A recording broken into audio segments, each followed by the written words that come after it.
Good morning friends, M civil service में आपका स्वागत है। हम चल रहे थे भारतीय संविधान एवं राज्य व्यवस्था, ठीक है। और भारतीय संविधान राज्य व्यवस्था का पहले 2 वीडियो हम करा दिए हैं। आज यह तीसरा वीडियो होने वाला है और इसमें हम पढ़ रहे थे प्रस्तावना, और यह प्रस्तावना की पहली वीडियो हम डाल दिए हैं, अपलोड हो गया हुआ है। और यह दूसरा वीडियो होगा, ठीक है। और इसका PDF हमारे Telegram channel @M civil service पर उपलब्ध, वहाँ से जाकर के इसको डाउनलोड आप लोग कर सकते हैं। तो चलिए हम अपनी कक्षा को आगे बढ़ाते हैं। देखिए, आज हम पढ़ने वाले हैं पंथ निरपेक्ष, ठीक है, जिसको बोला जाता है सेकुलरिज्म। देखिए, पंथ निरपेक्ष से तात्पर्य एक ऐसे राज्य से है जहाँ राज्य का कोई धर्म नहीं होगा, ठीक है। कहने का मतलब सरकार, कोई भी सरकार है, उस सरकार का धर्म नहीं होगा, और राज्य अपने नागरिकों के बीच धर्म के आधार पर भेदभाव नहीं कर सकते, और जो सरकार होंगे वह नागरिकों के बीच धर्म के आधार पर भेदभाव नहीं कर सकते, ठीक है। और सभी नागरिकों के बीच चाहे वह किसी भी धर्म के अनुयायी हो, उन्हें समान रूप से धार्मिक स्वतंत्रता का अधिकार होगा। चाहे वह किसी भी धर्म के अनुयायी का ही नहीं हो, उसको सभी धर्म को वह स्वतंत्र रूप से अपना सकते हैं, और धार्मिक वो अपना धार्मिक कर्मकांड कर सकते हैं। इसमें राज्य किसी भी तरह का हस्तक्षेप नहीं कर सकती है। चलिए, अब बोला जा रहा है कि भारत किस सीमा तक पंथ निरपेक्ष राज्य है, भारतीय राजनीति में धर्म की भूमिका क्या है। अब हमसे एक क्वेश्चन पूछ दिया जा रहा है कि भारत किस सीमा तक एक पंथ निरपेक्ष राज्य है और भारतीय राजनीति में धर्म की क्या भूमिका है। तो देखिए, अब हम इसका आंसर लिखेंगे। आंसर देखिए, हम लिखेंगे कि संवैधानिक तौर पर भारत को एक पंथ निरपेक्ष राज्य माना जा सकता है। किसके तौर पर? संवैधानिक तौर पर। क्या के लिए? हमारे प्रस्तावना में वर्णित है कि भारत कैसे होगा, एक पंथ निरपेक्ष देश है, ठीक है। तो देखिए, तो भारतीय संविधान की प्रस्तावना एक पंथ निरपेक्ष राज्य की घोषणा करती है।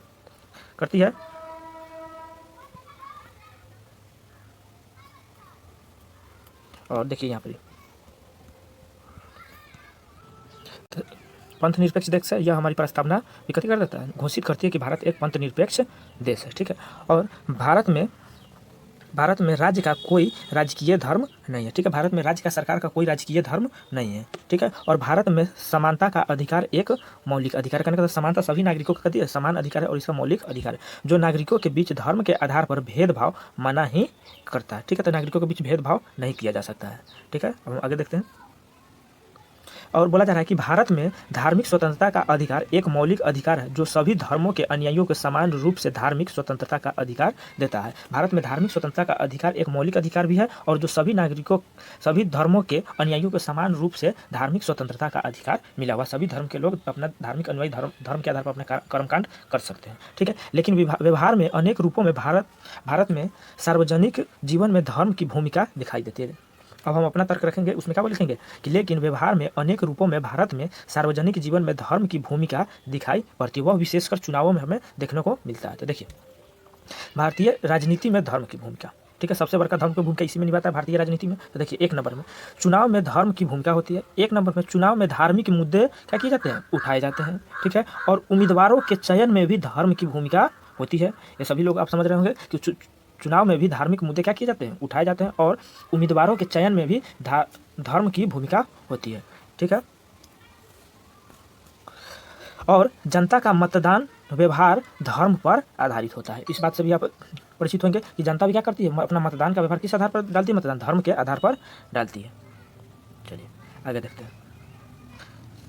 आगे है कि चुनाव के बाद जब मंत्रिपरिषद का निर्माण होता है, तो व्यवहार में धर्म और जाति महत्वपूर्ण भूमिका निभाती है, और व्यवहार में भारत में कुछ सीमा तक सरकार की सरकार की नीतियाँ भी एक सीमा तक धर्म से प्रभावित होती है, ठीक है। धर्म के आधार पर भी क्या किया जाता है, नीतियाँ बनाई जाती है, और वह धर्म से भी प्रभावित होती है। चलिए 4 नंबर में बोला जा रहा है। देखिए, चौथा नंबर पॉइंट है कि भारत में धर्म पर आधारित राजनीतिक दल भी होते हैं, ठीक है। तो ये भी बात आप लोग जानते हैं कि धर्म के आधार पर भी राजनीतिक दल होते हैं, जैसे कि नैजुद्दीन ओवैसी की पार्टी AIM, ठीक है, वो भी कहती है धर्म के आधार पर एक पार्टी है। चलिए, और ऐसे बहुत सारी पार्टी है जो धर्म के आधार पर पार्टी है, चलिए, जो एक धर्म को प्रमोट करती है। अब हम आगे देखते हैं। आगे हम देख रहे हैं कि लोकतंत्र, चौथा नंबर पॉइंट हमारा लोकतंत्र। देखिए, अब हम लोकतंत्र को समझते हैं। देखिए, लोकतंत्र का मतलब होता है लोकतंत्र जनता के द्वारा जनता के लिए शासन, इसी को हम क्या बोलते हैं, तो लोकतंत्र जो है 2 प्रकार से होते हैं। एक होता है संसदीय लोकतंत्र, एक होता है अध्यक्षात्मक लोकतंत्र। भारत में कहने का मतलब संसदीय लोकतंत्र है, और भारत में संसदीय लोकतंत्र किससे लिया गया है, तो ब्रिटेन से लिया गया है। ब्रिटेन में कहती है संसदीय लोकतंत्र है।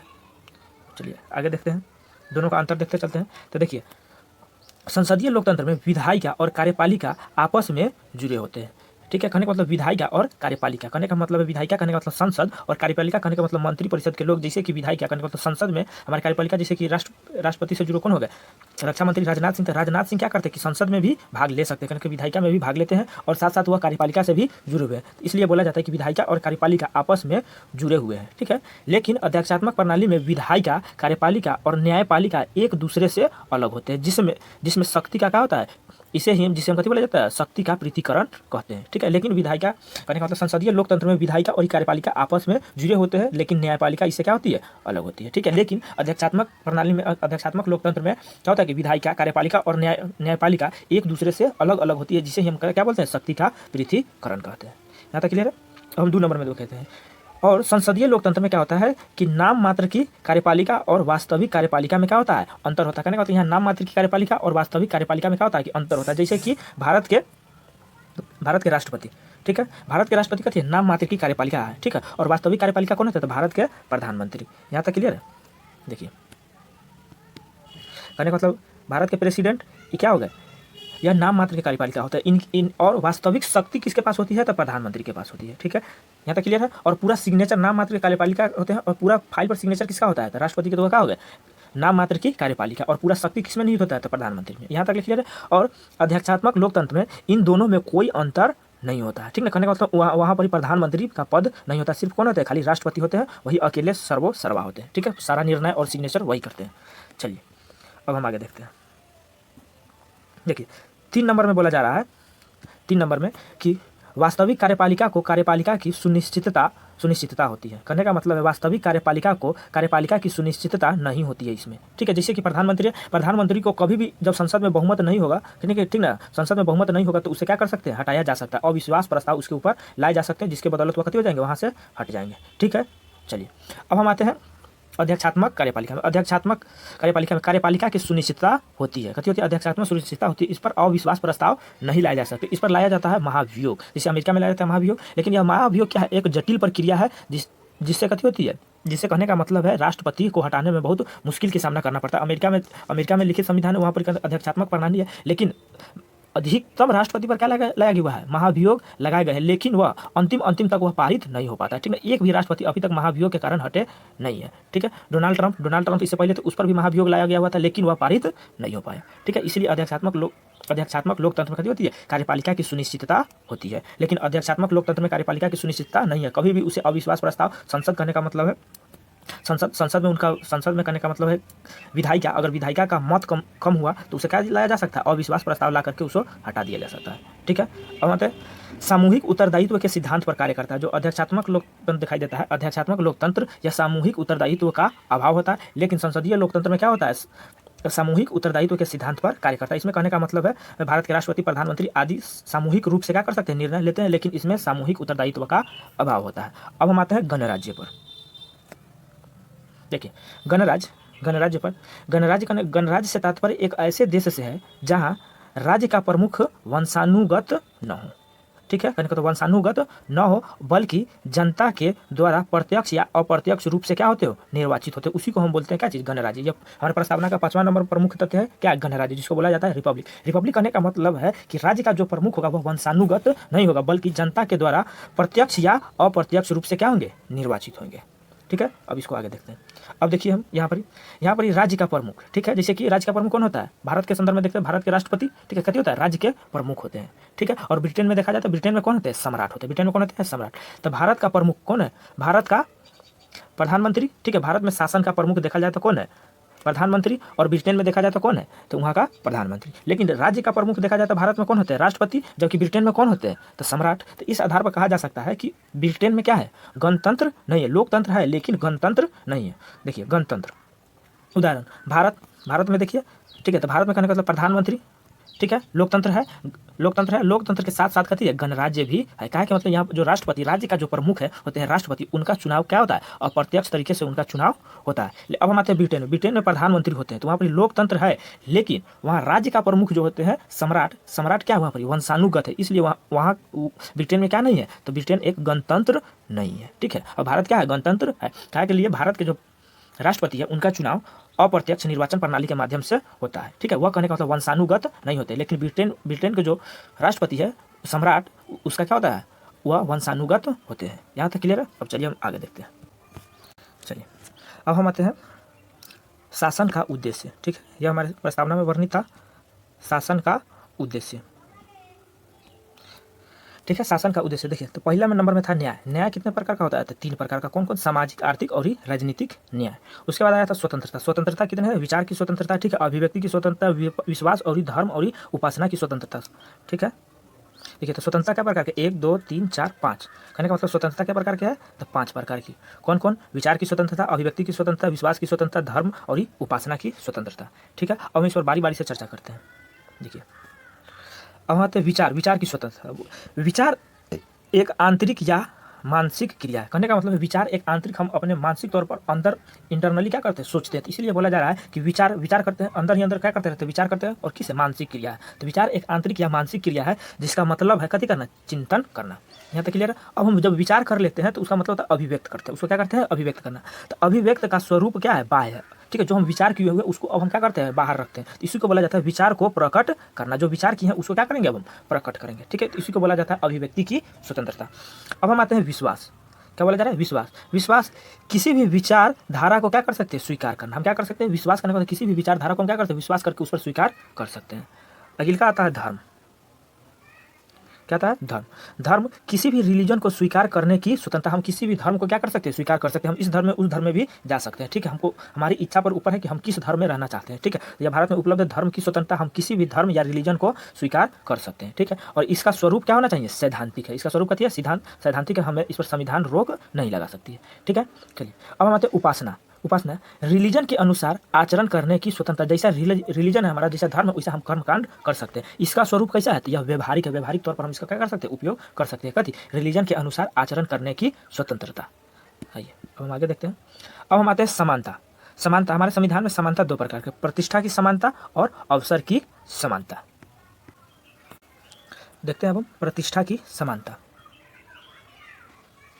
देखिए प्रतिष्ठा की समानता का अर्थ है समाज में व्यक्ति का स्थान या हैसियत उसके धर्म, जाति, आर्थिक स्थिति, लिंग आदि से तय नहीं होगा, बल्कि सभी व्यक्तियों का समान माने जाएंगे। कहने का मतलब है समाज में किसी भी व्यक्ति का हैसियत, कहने का मतलब आर्थिक स्थिति से नहीं देखा जाएगा, कोई भी धनी और गरीब नहीं होंगे, और जाति और धर्म के आधार पर नहीं होगा। कहने का प्रतिष्ठा की समानता होगी, धर्म या जाति या आर्थिक स्थिति से तय नहीं होगा, बल्कि सभी व्यक्ति को क्या माना जाएगा, समान माना जाएगा। कोई भी धनी है, गरीब है, कोई भी ऊंच नीच जाति के आधार पर भेदभाव नहीं होगा। ठीक है, और आर्थिक स्थिति का मतलब धनी और गरीबी के आधार पर भी भेदभाव नहीं होगा, बल्कि सभी व्यक्ति क्या होंगे, तो समान होंगे। ठीक है, उसी को बोला जाता है प्रतिष्ठा की समानता।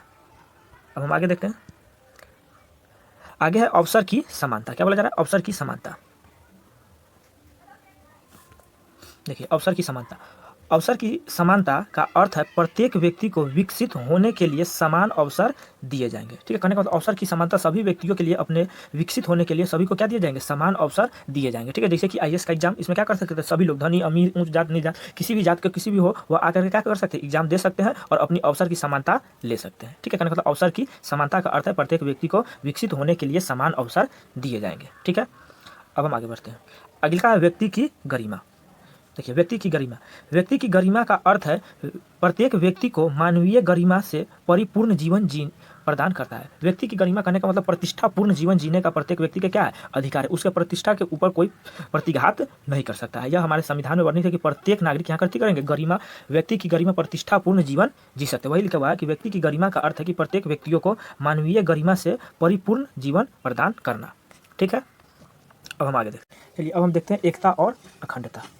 ठीक है, एकता और अखंडता। एकता का मतलब क्या होता है, तो यूनिटी, और अखंडता का मतलब क्या होता है, इंटीग्रिटी। ठीक है, तो एकता एक मनोवैज्ञानिक संकल्पना है। ठीक है, जिसका अर्थ होता है नागरिकों के बीच एक होना। यह एक प्रकार की मनोवैज्ञानिक भावना है जिससे कहती हो एक नागरिक अगले नागरिक से क्या एक हो। ठीक है, नागरिक कहती हो एक दूसरे से अलग न हो बल्कि एक हो। ठीक है, अब आइए आगे देखते हैं। अब हम देखते हैं अखंडता। अखंडता कहने का मतलब है कि अखंडता एक भौगोलिक प्रदेश से होता है। किससे होता है, भौगोलिक प्रदेश से। ठीक है, एक मिनट देखिए, ये भारत है।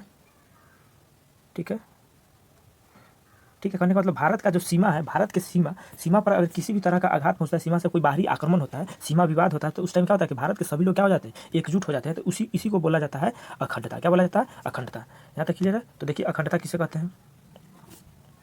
देखिए अखंडता एक भौगोलिक संकल्पना है, ठीक है, जो इस बात पर बल देती है कि भारत का क्षेत्र या भूभाग अलग न होगा, ठीक है। यहाँ तक फिर अखंडता कहने का मतलब एक सीमा क्षेत्र से होता है, ठीक है। इस सीमा के क्षेत्र के सभी लोग क्या हो जाएंगे, एक अगर कोई भी ऐसा बाहरी मुद्दा आता है, बाहरी आक्रमण होता है, तो उस टाइम पर क्या होता है कि इस सीमा के भीतर के सभी लोग क्या हो जाते हैं, एक हो जाते हैं। इसी को बोला जाता है अखंडता। अब हम आगे बढ़ते हैं। अगले का आता है बंधुता। क्या बोला जा रहा है? बंधुता। बंधुता का अर्थ है नागरिकों के बीच आपस में भाईचारा का होना, ठीक है। तो नागरिक क्या कर अपने आपस में क्या कर सकते हैं, भाईचारा के भावना का होना, इसी को क्या बोला जाता है, बंधुता। अब आते हैं प्रस्तावना की आलोचना। कुछ लोग प्रस्तावना के क्या करते हैं, आलोचना भी करते हैं। देखिए आलोचकों ने भारतीय संविधान की प्रस्तावना की तुलना दंत विहीन व्याघ्र तिथलेस टाइगर से की है, क्योंकि यह भारतीय संविधान प्रस्तावना क्या है, अपरिवर्तनीय है, ठीक है। देखिए अपरिवर्तनीय का अर्थ है, अपरिवर्तनीय का अर्थ है कि यह केवल आदर्श के रूप में है, ठीक है, और इसे लागू करने में राज्य बाध्यकारी नहीं है, ठीक है। परिवर्तनीय जिसे लागू करना क्या होता है, अनिवार्य होता है। अगर लागू नहीं करने पर न्यायालय क्या देते हैं, आदेश देते हैं। चलिए देखिए परिवर्तनीय करने का तो जो क्या हो, वाद्य योग हो और ये न्याय योग हो। भारतीय संविधान की प्रस्तावना में अस्पष्टता पाई जाती है, अस्पष्टता पाई जाती है। क्या पाई जाती है? तो अस्पष्टता। देखिए क्या लिखा हुआ है, अस्पष्टता पाई जाती है, और इसमें वर्णित बहुत सारे शब्दों के अर्थ स्पष्ट नहीं है, जैसे समाजवाद, पंथ निरपेक्ष आदि के शब्द कहती है स्पष्ट नहीं है। और भारतीय संविधान में मौलिकता का अभाव है, ठीक है। तो यह हो गया हमारी प्रस्तावना की क्या है, आलोचना है। अब हम आते हैं प्रस्तावना के महत्व। देखिए प्रस्तावना का महत्व। के मुंशी के अनुसार प्रस्तावना भारत की राजनीति की जन्म पत्री है, ठीक है। तो जन्म पत्री किसने बोले हुए हैं, तो के एम मुंशी के अनुसार। और नानी पालकीवाला के अनुसार प्रस्तावना भारत का संविधान का परिचय पत्र है, ठीक है। इसका अर्थ है कि प्रस्तावना से ही भारत के संविधान की झलक मिलती है। प्रस्तावना से क्या होता है कि पूरे संविधान की झलक मिलती है, ठीक है। और भविष्य का भारत कैसा होगा, यह हमारे प्रस्तावना से समझा जा सकता है। भविष्य का भारत कैसा होगा यह पता चलता है, किससे? तो प्रस्तावना से। आगे देखिए न्यायमूर्ति गजेंद्र गरकर के अनुसार यद्यपि प्रस्तावना संविधान का अंग नहीं है, कहती है न्यायमूर्ति गजेंद्र गरकर के अनुसार संविधान की प्रस्तावना क्या है, संविधान का अंग नहीं है। इससे शासन करने की कोई विशिष्ट शक्ति नहीं मिलती है।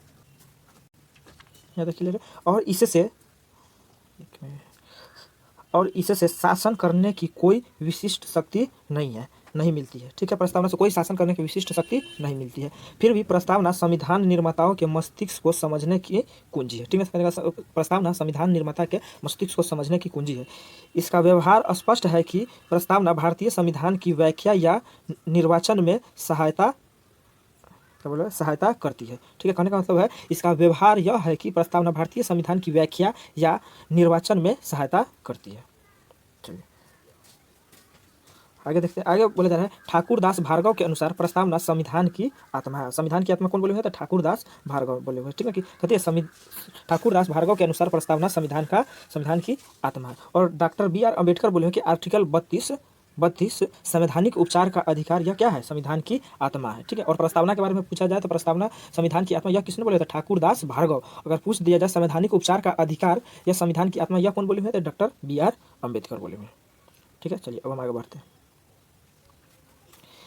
जिस प्रकार आत्मा के बिना शरीर महत्वहीन है, उसी प्रकार प्रस्तावना के आदर्शों के बिना भारतीय संविधान भी निर्जीव है। कहने का मतलब जिस प्रकार आत्मा के बिना शरीर का कोई महत्व नहीं होता, उसी तरह संविधान जो बिना प्रस्तावना के बिना संविधान का भी कोई महत्व नहीं है।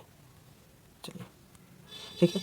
प्रस्तावना में भारतीय संविधान का दर्शन पाया जाता है। किसमें? तो संविधान का दर्शन किसमें पाया जाता है? तो प्रस्तावना में पाया जाता है। चलिए और प्रस्तावना स्वाधीनता आंदोलन के आदर्शों का झलक मिलती है। कहने का मतलब प्रस्तावना में स्वाधीनता आंदोलन के आदर्शों का झलक मिलती है। किसमें? प्रस्तावना में। आगे देखते हैं। अब हम देखते हैं प्रस्तावना से संबंधित मुद्दे, ठीक है। क्या प्रस्तावना संविधान का अंग है या नहीं है, ठीक है। तो प्रस्तावना में संशोधन किया जा सकता है या नहीं किया जा सकता है, ठीक है। अनुच्छेद नंबर 368 यह संशोधनीय है या नहीं है। आइए हम कुछ केस का जिक्र करते हैं। बेरूबारी विवाद 1960, इसमें बोला गया था कि संविधान प्रस्तावना संविधान का अंग नहीं है और यह संशोधनीय नहीं है। लेकिन केशवानंद भारती केस 1973 में बोला गया कि नहीं, प्रस्तावना संविधान के भाग है और इसके और इसमें क्या किया गया कि मूल ढांचे का सिद्धांत दिया गया। ठीक है, इसमें बोला गया कि प्रस्तावना संशोधनीय है लेकिन इसके मूल ढांचों में संशोधन नहीं किया जा सकता। और यह मूल ढांचा क्या होंगे, यह समय आने जब समय आगे सुप्रीम कोर्ट मूल ढांचे की व्याख्या करेंगे। चलिए अब देखते हैं मिनर्वा मिन्स केस 1980। ठीक है, मिनर्वा मिन्स केस 1980, इसमें क्या हुआ था देखिए। केशवानंद भारती केस में सर्वोच्च न्यायालय ने प्रस्तावना के संशोधनीयता से संबंधित निम्नलिखित मत व्यक्त किए जो आज भी लागू है। प्रस्तावना संविधान का अंग है। ठीक है, तो संशोधनीय से मत व्याख्यात किए जो आज भी क्या है, लागू है। तो प्रस्तावना संविधान का क्या है, अंग है। ठीक है, और प्रस्तावना में संशोधन किया जा सकता है। ठीक है, आगे देखिए, यदि प्रस्तावना में कोई मूल ढांचा पाया जाता है तो उस मूल ढांचा पाया जाता है तो उस मूल ढांचे में कोई संशोधन नहीं किया जाएगा। कहने का तो संविधान का जो मूल ढांचा है उसमें प्रस्तावना की जो मूल ढांचा संविधान का मूल ढांचा है उसमें कोई संशोधन नहीं किया जा सकता है। अभी तक प्रस्तावना में एक बार संशोधन किया गया हुआ है। ठीक है, क्या बार, एक बार प्रस्तावना में संशोधन किया गया हुआ था, 42वां संविधान संशोधन 1976। ठीक है, तो देखिए 42वां संविधान संशोधन में कहने का मतलब 4 शब्द जोड़े गए थे, 4 शब्द जोड़े गए हुए थे। ठीक है, 3 कॉन्सेप्ट और 1 शब्द इसमें जोड़ा गया हुआ था, कथी, समाजवाद, पंथ निरपेक्ष और अखंडता। ठीक है, तो कहने का मतलब इसमें क्या शब्द जोड़ा गया था, 4 शब्द जोड़े गए थे और 3 गो कॉन्सेप्ट जोड़ा गया था। 4 शब्द कैसे हो गए, एक हो गया समाजवाद, दूसरा हो गया पंथ निरपेक्ष, एक हो गया और उसके बाद हो गया अखंडता। अगर कॉन्सेप्ट पूछा जाए क्या वो कॉन्सेप्ट जोड़ा गया होता है तो 3 गो कॉन्सेप्ट, समाजवादी, पंथ निरपेक्ष और अखंडता। तो यहाँ पर ही हमारा प्रस्तावना समाप्त होता है। अगले वीडियो से हम मौलिक अधिकार को देखेंगे। ठीक है, उसके बाद इससे जुड़ा हुआ है मौलिक अधिकार, उसके बाद हम नागरिकता को चर्चा करेंगे। ठीक है, अगर आपको वीडियो पसंद आया हो तो वीडियो को लाइक कर दे और वीडियो को कमेंट कर दे। ठीक है, अगर चैनल पर नए हो तो उसको सब्सक्राइब कर ले। ठीक है।